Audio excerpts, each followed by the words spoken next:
Hello, everyone. This is a trans woman's perspective on the yellow wallpaper. I want to start by sharing a moment from Charlotte Perkins Gilman's The Yellow Wallpaper. The faint figure behind seemed to shake the pattern just as if she had wanted to get out. This line, honestly, it just hits me deep because in so many ways I see myself in that woman trapped behind the yellow wallpaper. For those unfamiliar, the yellow wallpaper tells the story of a woman prescribed rest cure for her supposed hysteria. Confined to a room, she becomes obsessed with the yellow wallpaper and over time starts seeing a trapped figure in its chaotic patterns. It's a story about bodily autonomy, patriarchal oppression, and the devastating effects of isolation. As a trans woman, my journey often feels like fighting to escape that wallpaper, one woven with the threads of societal expectations, rigid gender roles, and the oppressive weight of conformity. I see parallels between the narrator's struggle and the way marginalized genders, especially trans and non-binary people, experience the world today. Let's talk about bodily autonomy. The narrator in the yellow wallpaper has no say over her treatment.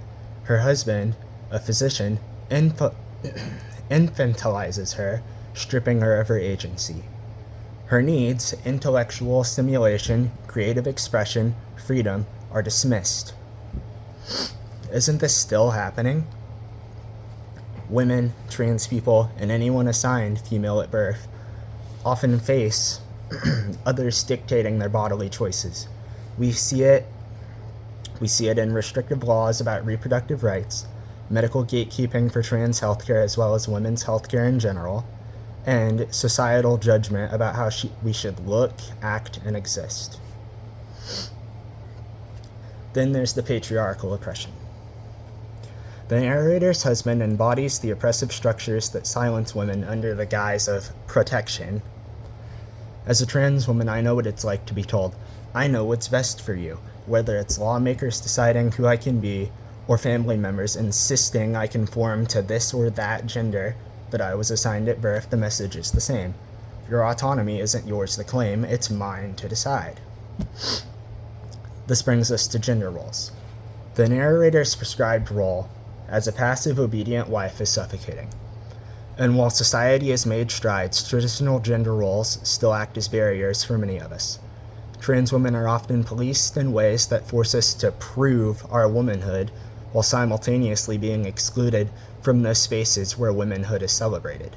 It's exhausting to try to fit in to a mold that was never made for you in the first place. Gilman also explores isolation, both physical and emotional. The narrator is cut off from the world, unable to share her true feelings. That isolation resonates deeply with the trans experience. So many of us are told to hide our identities, our transitions, our authentic selves. But like the woman in the wallpaper, the more we're forced into silence, the more desperate we become to break free, even at great cost. Finally, there's self-expression versus conformity. The narrator's descent into madness is not madness at all, it is her liberation. She tears down the wallpaper to free the woman inside, even though it comes at the expenses of societal approval.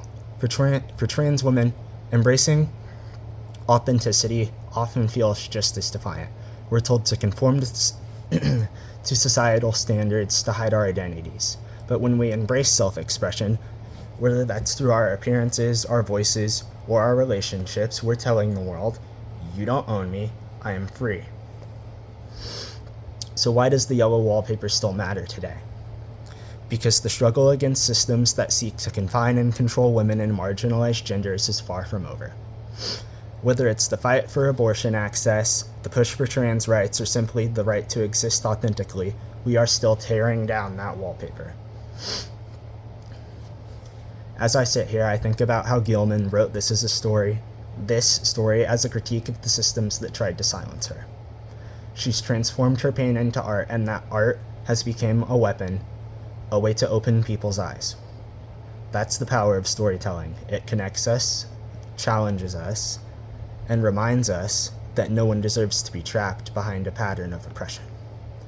To anyone out there still feeling like the woman in the wallpaper, know this: you are not alone. Your voice, your truth, your fight matters.